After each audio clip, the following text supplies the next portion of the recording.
Tales from Tech Support can be a pain. I'm your host, Height. Let's see who lacks a brain. Our first one is from FuzzyAd7691. Kid brings me his laptop, saying he's trying to launch a program, but a pop-up keeps blocking it. I take a look. The pop-up says, "This program cannot launch while other program is running. Close other program and try again." I ask Kid, "What happened when you tried that?" He gets embarrassed and says, "Oh, I didn't." So I have him close the other program and try again. Magically, the problem goes away. A woman comes over and says she's trying to log into a desktop, but it's not working. I walk over and take a look, having her type in her username and password. She does so, and a pop-up says, "Password must be changed. Click continue to change password." She says, "See, this keeps happening. I don't know what to do." I say as politely as I can, "Well, see here it says change your password, so let's do that." I click continue for her. Box 1, enter new password. Box 2, confirm new password. She is confused by the two boxes. "What do I do?" I had to point to each sentence before she would read them. A girl comes over and says the printer won't release her job. I walk over to look at it. She enters her password and the queue opens, displaying her print job. Then she stands there. "See? It won't do anything." I click the button that says print. Her job releases. She is embarrassed. Please just read. Please read things on your screen before freaking out. These are the exact same people that would get screwed by the fine print in something they sign and blame the fact that it was in the fine print that they failed to read. This next one is by Forbin Was Right. I used to work Tier 2 tech support for a major ISP. Although I was located in the Northeast region, we handled calls from all over the country. One of my favorite calls came from the Midwest. Although we got a briefing for any major outages in the area, we never got the same briefing for spillover calls. A call came from a woman in the Mideast. At that time, there were major fires in the area. She called in because she was having trouble with her internet. I used my tools but couldn't query her modem, so I dug a little deeper and found her area was having a major power outage, which meant the modem had no power, therefore I couldn't see it.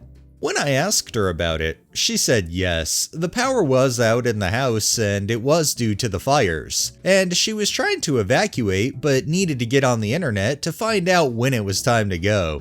Smoke was starting to come in her house, and since I'm the internet, she thought she'd call me. I said, "Ma'am, being the internet, I'm telling you, you should evacuate now. Go to your evacuation location and you'll be fine." She said, "Oh, thank you," and hung up the phone.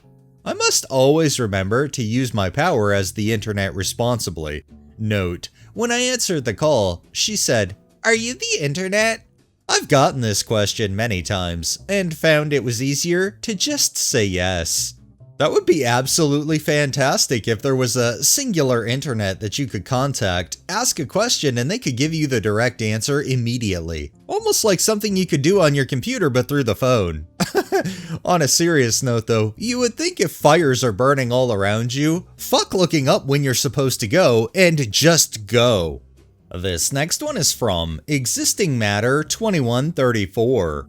Had a ticket from a user who insisted their Wi-Fi kept disappearing every night at exactly 7 p.m. They weren't exaggerating either, it was like clockwork. I checked the router logs, reviewed configs, even monitored their connection remotely. Everything looked totally fine. After a few days of chasing ghosts, I finally asked them to walk me through what is happening at 7 p.m. That's when I noticed something strange. The Wi-Fi SSID they were connecting to wasn't even their own. Turns out their neighbor had the same ISP and the same default router name. Every night at 7, the neighbor would unplug the router so they could use the outlet for their microwave. So my user's Wi-Fi would vanish like magic. The best part? They never realized they'd been freeloading off of the neighbor's network the entire time.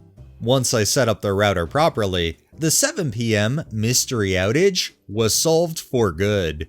I know not everybody is tech savvy, but I mean, even the router itself states, you're supposed to change the default stuff, but then again, I guess if we go back to the earlier ones who weren't really reading things, it seems to be a common occurrence. This next one is by Spetty23. Back when I was still very green in the IT world, at my second ever tech support job, I worked for a council, basically the equivalent of a county, in Australia. The council's works depot were expanding and they installed a portable building to use as extra offices. There was power when this was installed, but no one considered installing data points. This was in the days before Wi-Fi was common, back when 802.11b was the latest standard, and the council didn't have Wi-Fi at this location. The distance meant that Wi-Fi probably wouldn't have even worked anyway. Discussing this with staff on site, and me recently learning how to crimp network cables, I suggested that if the staff at the Works Depot can dig a trench with their backhoe between the main building and portable building, I could just run a network cable in the trench, crimp each end, and we would have data to the building. So I did exactly that, and it worked. Once I'm back in the main office, I proudly tell my boss that I found a solution and made it happen. For those who might not know, Australia has very strict laws about who can do wiring, both electrical and data wiring. You need to be qualified and licensed to install things like power points, data sockets, run cables in wall, roofs, etc. On top of that, the cable I ran was directly buried in the ground. It was not rated for direct underground burial, just your garden variety network cable. I didn't know it all at the time, but what I did was not permitted. My boss pointed out multiple violations I made, specifically using the wrong grade of cable, and that as I was not a licensed cabler, I couldn't legally install it in the manner that I did. He was really cool about it and understood that I wasn't aware, and was happy that I genuinely wanted to help, but mentioned that I would need to go and immediately rip it all back up. Within a few days, we had a licensed cabler install the cable legally. One could give credit to the OP for their proactivity in trying to get the data installed to that portable building. However, really cool on the boss to not lose their shit because of what OP did was technically against regulations. Glad it all worked out in the end. And our final one is from Defna Blitzmain.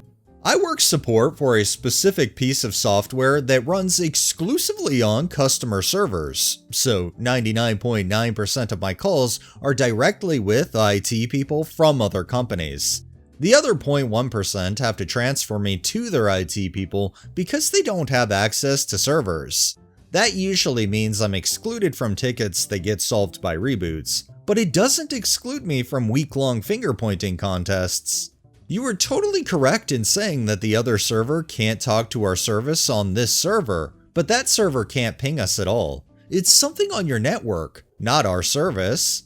Yes, we checked everything on our service just to be sure. It's ready to go and working fine. It just doesn't have an internet connection at all. That's on your network, not us.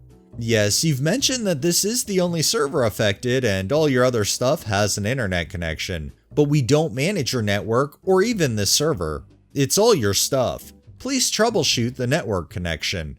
Logs are showing a bunch of errors because the server doesn't have an internet connection. No other customer is complaining about being unable to connect to the internet. Between the network errors, the service reports that it's running fine and ready to go, it just doesn't have internet. After no less than 10 days of 3 to 5 emails like those, I get this gem. Issue caused by faulty Ethernet cable has been resolved. You may close your ticket. 10 days of downtime, 1 cable. I fully understand not everybody is super tech savvy, however you would think before reaching out to support you would do basic things like rebooting or checking cables. It would save a lot of time and hassle not only for the person who's having trouble, but for the support as well. Alright, that's enough tales for the day. Well, that wraps up this episode of Tales from Tech Support. If you liked the video, please drop a like, share my content on all of your social media, Subscribe if you haven't already, and make sure to hit that bell so you're notified every time I upload, and drop a comment down below. It really helps with the algorithm and helps new people find my channel. Thanks for watching, thanks to my patrons and super thanks contributors. Have a great day and stay safe out there.